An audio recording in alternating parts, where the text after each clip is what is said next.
Today I will explain nutrition in human beings.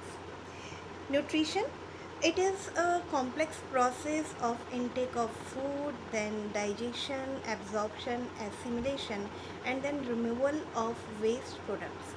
In human being, we have well defined reproductive system.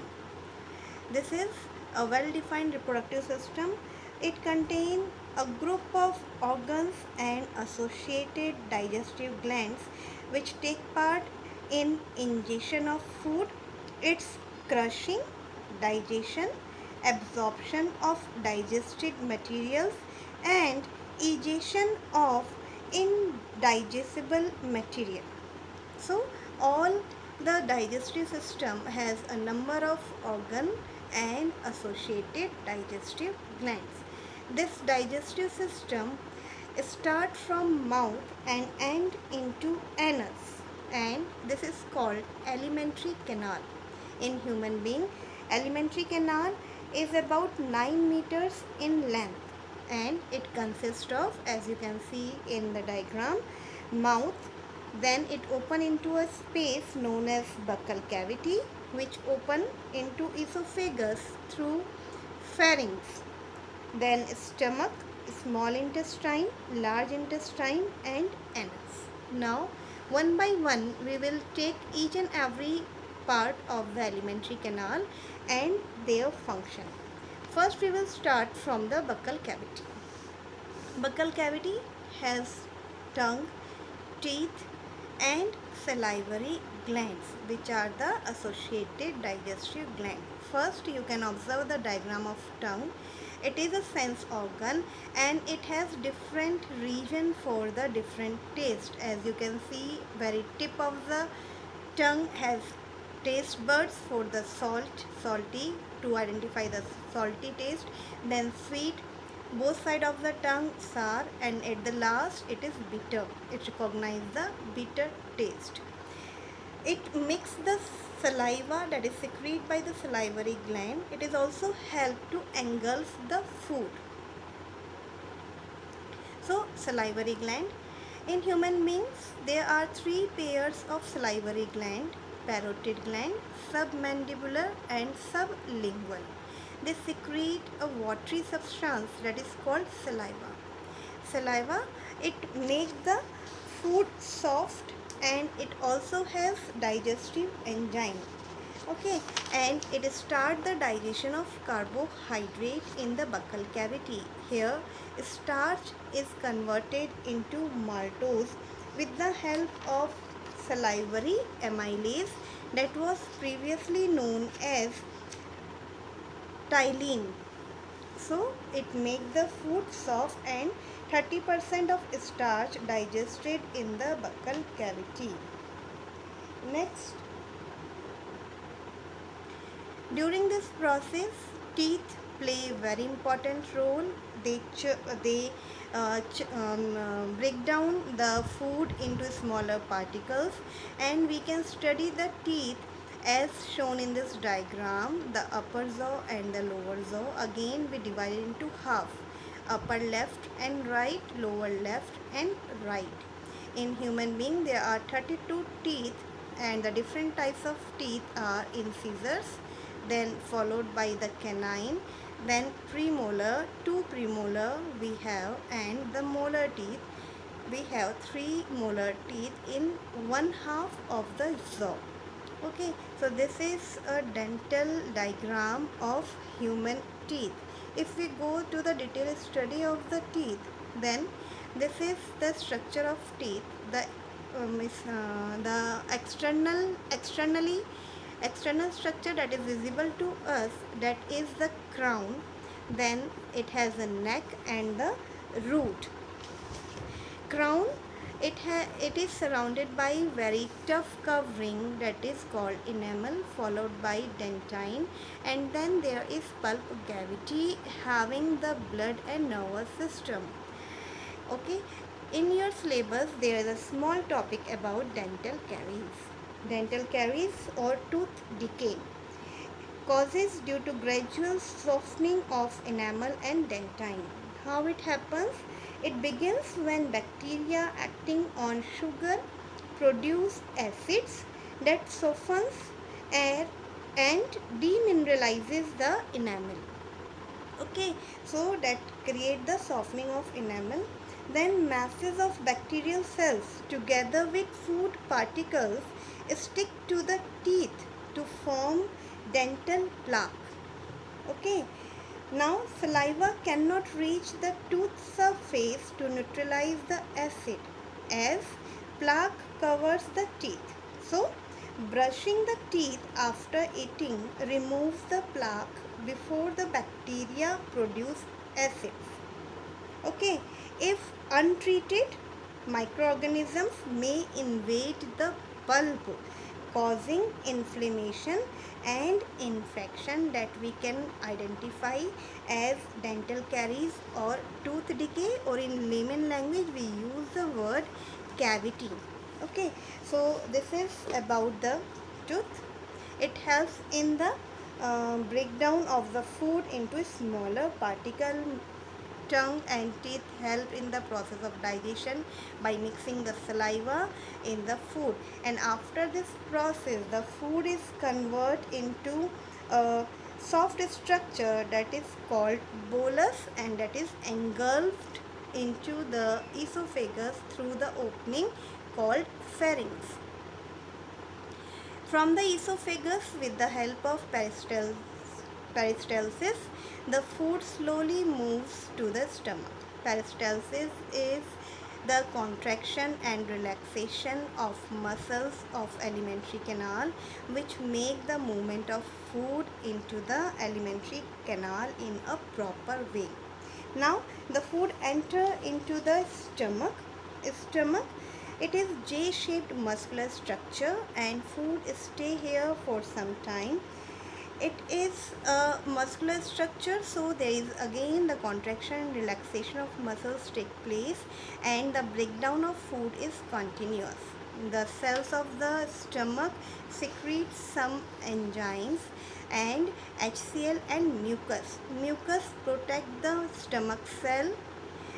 HCl make the medium acidic for the proper functioning of the enzyme, plus it kill the germs which are present in the food. Now with the help of the enzymes secreted in the stomach, there is the digestion of food start. Here the digestion of protein takes place. What are the steps? There are an inactive secretion of material that is called pepsinogen.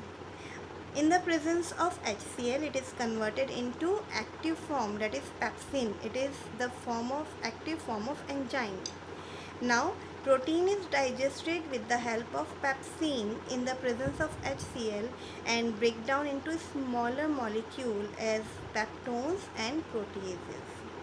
This HCl also convert prorenin into active renin enzyme. This renin enzyme help in the digestion of milk protein casein and convert it into para-casein.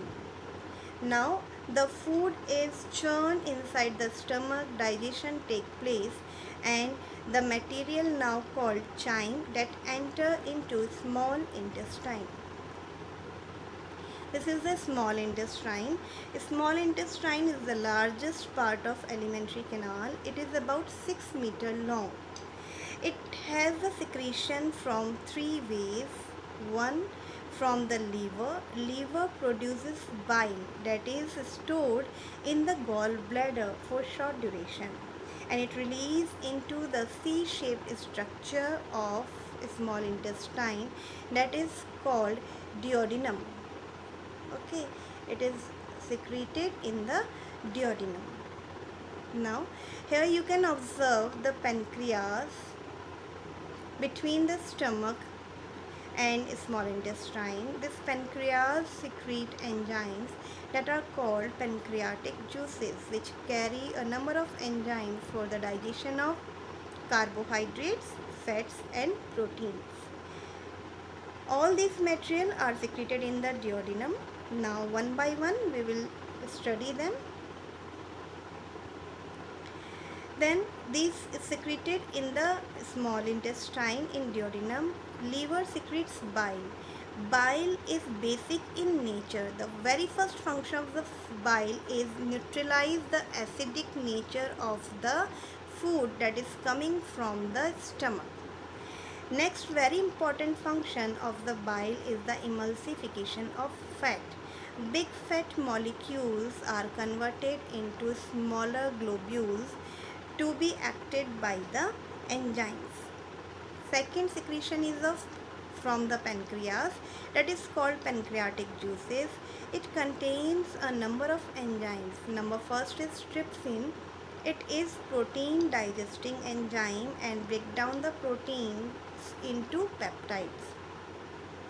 Lipase, it is fat digestive enzyme. It work on the emulsified fats and convert it into fatty acids and glycerol. Next enzyme is amylase that convert starch into maltose. These are the enzymes which are coming from liver and pancreas. At the same time, small intestine also has intestinal glands and they also secrete enzymes for the complete digestion, and that the enzymes secreted by the intestinal glands are called intestinal juices. It has irisin, that is protein digestive enzyme, which convert peptides into the smallest molecule, amino acids. Again, the fat is digested with the help of lipase and converted into fatty acids and glycerol. Here are the enzymes for the digestion of carbohydrate. The sucrose is converted into glucose and fructose with the help of enzyme sucrase. Maltose is acted by the enzyme maltase and it converted into two molecule of glucose. Lactose is acted by the enzyme lactase and glucose and galactose are produced, which are the monomers, the smallest form of carbohydrates. Small intestine is associated with the complete digestion of the food and the end products of different components of the foods are amino acids, fatty acids and glycerols, and monosaccharides that are glucose, galactose and fructose, which are also absorbed in the small intestine. So in the small intestine, after the complete digestion, absorption of nutrients take place. For the absorption of nutrients, small intestine has finger-like projections which increase the surface area for the better absorption. These are called villi. Villi has a capillary network and a lymph vessel that is called lacteal. It helps in the absorption of fatty acids and glycerol. Lymph vessel lacteal is helpful for the absorption of fatty acid and glycerols. Other end products of digestion are absorbed and transported with the help of blood capillary system. So, absorption is completed in the small intestine. Next, large intestine. It has three part: colon, ascending colon, transverse colon and descending colon, and last is the rectum. Small intestine join the large intestine, that structure is known as cecum. So large intestine has total three major parts: cecum, colon and rectum. In rectum, undigested waste can stay some time and then it is removed through the anus. Large intestine play very important role in the absorption of water and some drugs. It also secretes mucus which help in the binding of waste material and convert it into feces for the removal. This is all about the process of digestion and absorption in human beings. Thank you.